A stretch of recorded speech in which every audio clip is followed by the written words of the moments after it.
Today we're going to review the Mizuno Wave Horizon 6. It's a stability shoe that works for neutral runners. It's $170. It releases June 1st. Hello everybody, Sam from RoadTrailRun. We're going to take a look at the Mizuno Wave Horizon 6 today. And before you tune out, this big shoe, big stability control shoe, was a big surprise for all three of us who tested it. It is one of the heaviest shoes any of us have ever run at 11.6 ounces or about 330 grams in a US 9. It has a 38/30 stack height, 8 millimeter drop, and it's $170. So there's a lot here. However, this is a very sophisticated construction, which for our three testers, including me, proved very surprising in its ride qualities, its smoothness, its softness. None of us really are support stability-oriented runners. Mike is a 2:39 marathoner, a really good ultra runner in Idaho, and Brian is about a 1:25 half, just a little above 3-hour marathoner, and I poke along at 3:40. 140 we rarely, if ever, run in stability shoes, and so this was a bit of a we had to kind of get ready for this one. However, it was fantastic. And so let's get into how it's built, because Mizuno always super high quality. The shoes weigh the same to the gram. Beautiful execution, and what they've done here is very unusual. There are no posts per se of firmer foam.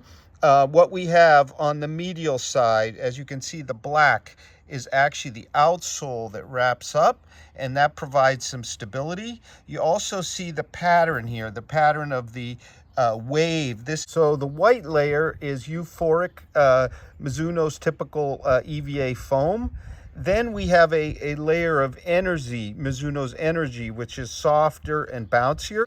Energy is 17% softer and has 15% more rebound than Euphoric. And then through the central core, and it's actually biased laterally for softer landings, is Energy Core. Very soft. Energy Core is an amazing 293% softer than Euphoric and has 56% more rebound. Yet, this is not in any way a mushy foam when it's all integrated. And this leads the shoe to have a really smooth, soft kind of feel from heel to toe, while retaining its stability. Now, where does this stability come from? Well, let's get into that. The stability comes from the rubber, which wraps up the sidewalls, and also the geometry of the wave. On the medial side, you can see how it's kind of more angular than on the lateral side.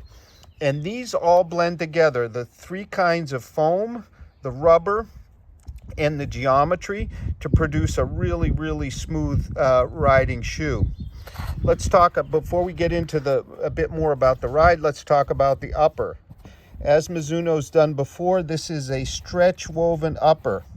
Extremely comfortable, very much true to size, and with a very secure fit that isn't like overly plush, isn't overly constraining. Just a superb upper, even for moderately wide feet.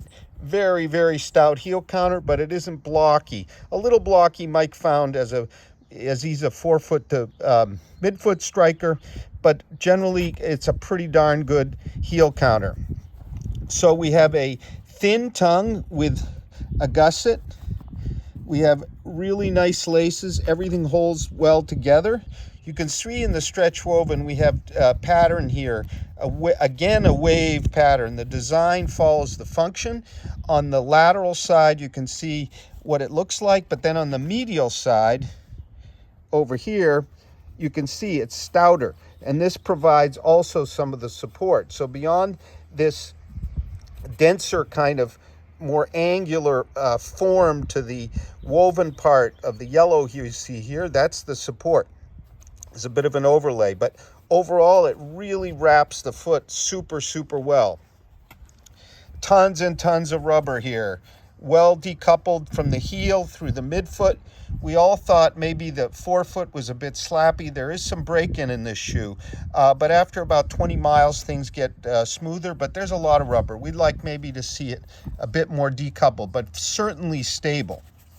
You can see they've developed some flex, which I like personally. Now, let's talk about some of the pros and cons by the team here. So, and I'll kind of read them off so you get a bit of a feel for where we're going.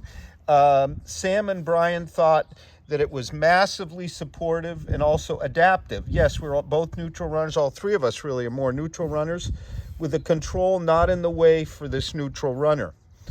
It's really a first in the category. Usually you have firm posts, you have rails, you have all kinds of gizmos, but here it's all of a piece. So very adaptable for the person needing pronation control and neutral runners. Really, the word that came to mind for me was surprising, and Mike agreed with me here. Every run was faster, relatively speaking, smoother and more pleasant than the weight and the kind of appearances would suggest. So it's just a great, I've been reaching it for it much more than I thought I would for such a heavy shoe at 11.6 ounces. And that's the truth.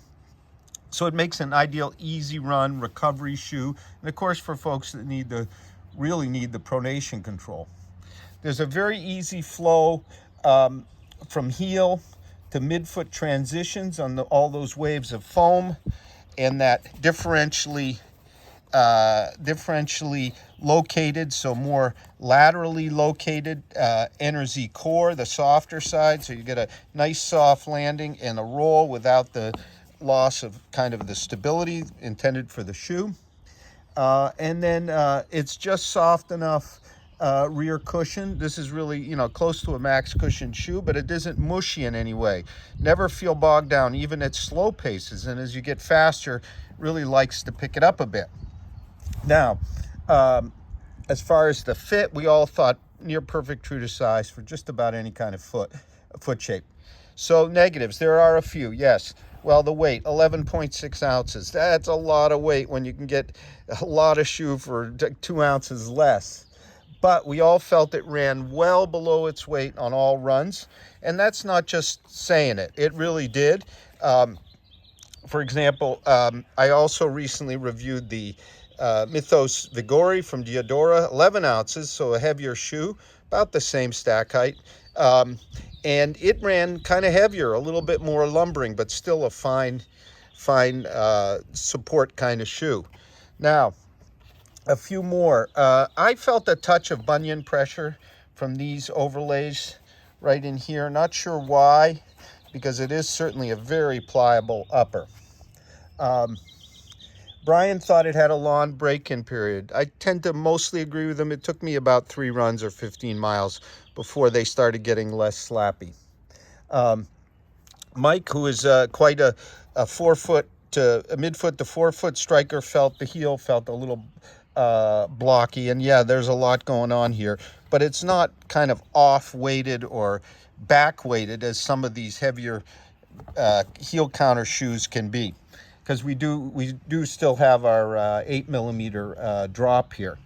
So a really exciting, unexpected shoe from Mizuno here in the Wave Horizon 6. I've never run a Horizon before, dreaded it, but the combination of foam technologies here and geometries so carefully put together to provide a smooth ride really for all runners really was a pleasant surprise.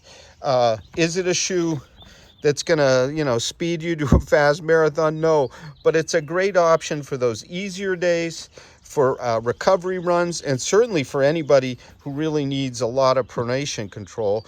You'll do it far less painfully than in some options here. So we have a full multi-tester review over on RoadTrailRun.com. The Mizuno Wave Horizon 6, which comes to market June 1st for $170. Thank you very much for watching. Have a great run.